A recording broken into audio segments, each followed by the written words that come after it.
one of my favourite genres. What can you tell me? Yep. That they're made up. They're made up, yep. So they're made up. Where do they come from? Imagination. Yeah, they come out of our imagination, don't they? Oh, what else do you know about fairy tales? Yes? That they have a problem, beginning and end. They do have a problem, and there is a beginning and end. So well done. They normally have a problem and a solution. A problem and a solution. Right, they're called fairy tales. Are there fairies in them? No.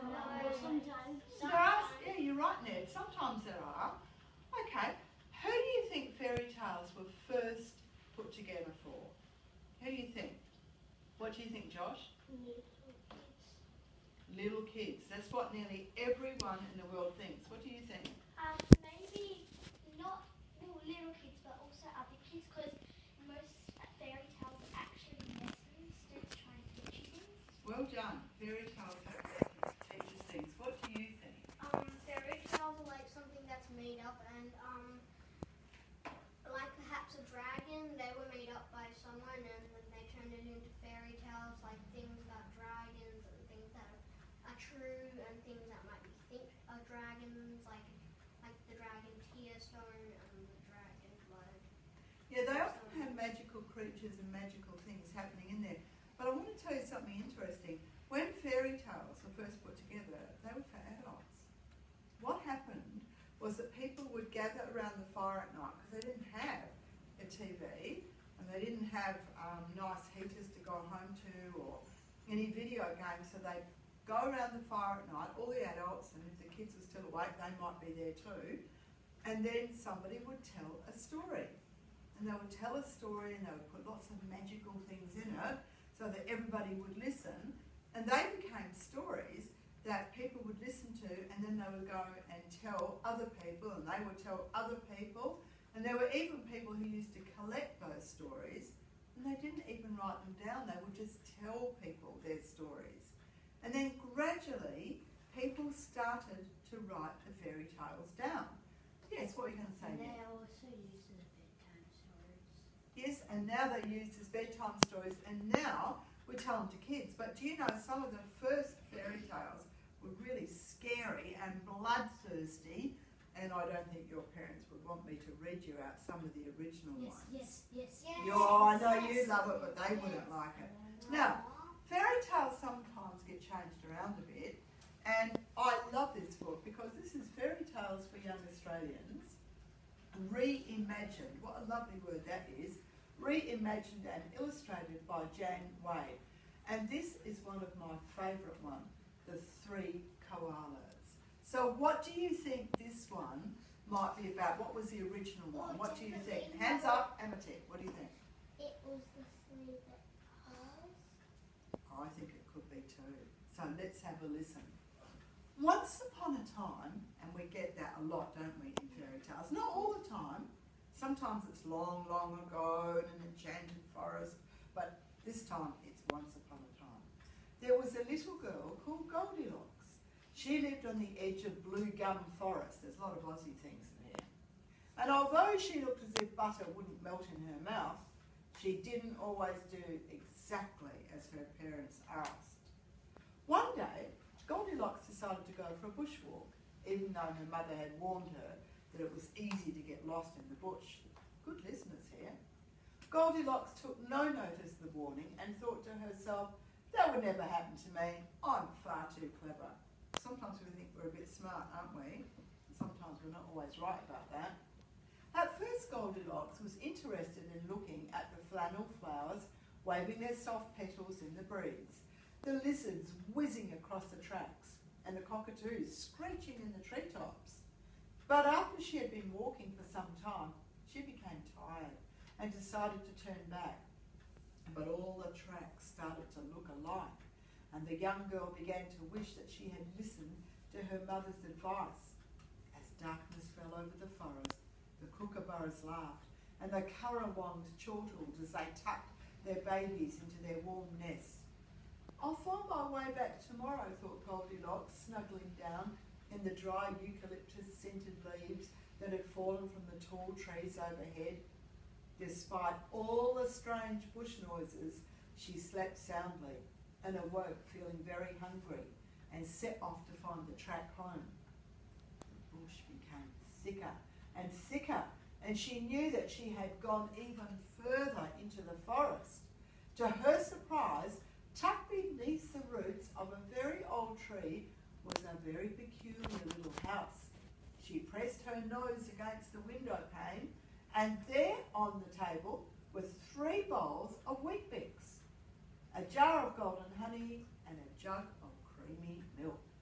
Just what I need, said Goldilocks, and she climbed through the window. First she tried the biggest bowl. Not enough honey, said Goldilocks, wrinkling her nose. Next she tried the medium-sized bowl, but it had far too much honey. Then Goldilocks tried the last, very small bowl. Oh yes, this is just right, she said, and she gobbled up every mouthful.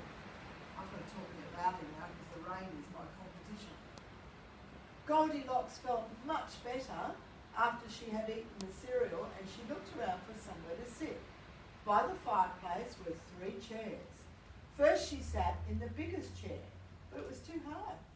Then she sat in the medium-sized chair, which was covered in a very nice wattle print, but it was much too soft. Well done. Next she sat on the very small chair. Oh yes, this is just right, she said. But alas, the tiny chair was too weak and it broke as soon as she sat down.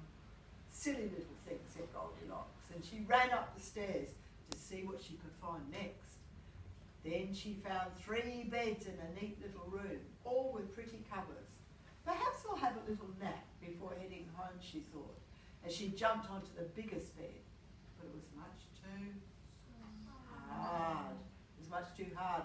With a great leap, she landed on a medium-sized bed, but it was much too soft. Right. And she almost disappeared amongst the fluffy cushions. I'll try this very small bed, she yawned. Oh, yes, this one is just right. And with a sigh, she wriggled down beneath the soft merino wool blankets and she fell fast asleep. Now, this peculiar little house happened to belong to 3 koalas. 1 big koala, 1 medium-sized koala, and 1 very small koala. They had left their breakfast to go into the bush and collect gum leaves, and they were now returning home singing their favourite songs. Waltzing Matilda sounded especially nice, with their big voice, medium-sized voice, and very small voice. As soon as they neared the house, they saw the open window, and holding paws together, they tiptoed inside. Someone's been eating my Weet-Bix, said the big koala. Someone's been eating my Weet-Bix, said the medium-sized koala. Someone's been eating my Weet-Bix, said the very small koala, and they've eaten it all. Then they saw their chairs by the fireplace. Someone's been sitting in my chair, said the big koala. And someone's been sitting in my chair, said the medium-sized koala. Look, someone's been sitting in my chair, they've broken it, cried the very small koala. Who could have done such a thing? We must see if they have been upstairs as well, grumbled big koala. They sneaked up the stairs and they saw the messy beds. Someone's been sleeping in my bed, said the big koala. Let's be the medium-sized koala together. Are we ready? Someone's been sleeping in my bed, said the medium-sized koala. And now let's be the little baby one. Look, someone's been sleeping in my bed, said the very small koala excitedly. And they're still there. At this moment, Goldilocks awoke and was so frightened that she jumped out of bed at once and she ran down the stairs as fast as she could. On and on she ran, through the tall trees, past the curious possums who peeped down from the treetops, and past the blue-tongued lizard's house. Coo-wee! The cry rang through the bush, and at first Goldilocks thought she dreamt it, but now she heard it again. Coo-wee! Echoing through the tall trees and rustling the gum leaves. Then crashing through the bush came her own pet cattle dog, and behind him came her own mother and father. Well, I don't have to tell you that Goldilocks always listened to her parents after that adventure. but she often thought of the neat little house in the bush and the 3 koalas who lived there. Wasn't that a great story? It's really Australianised, wasn't it? Yeah. Now, what I want us to do over the next couple of weeks is to think, what's your favourite, your very, very favourite fairy tale? And we've got a whole heap of them here. And I want you to think about it and think, how can I make it really Australian?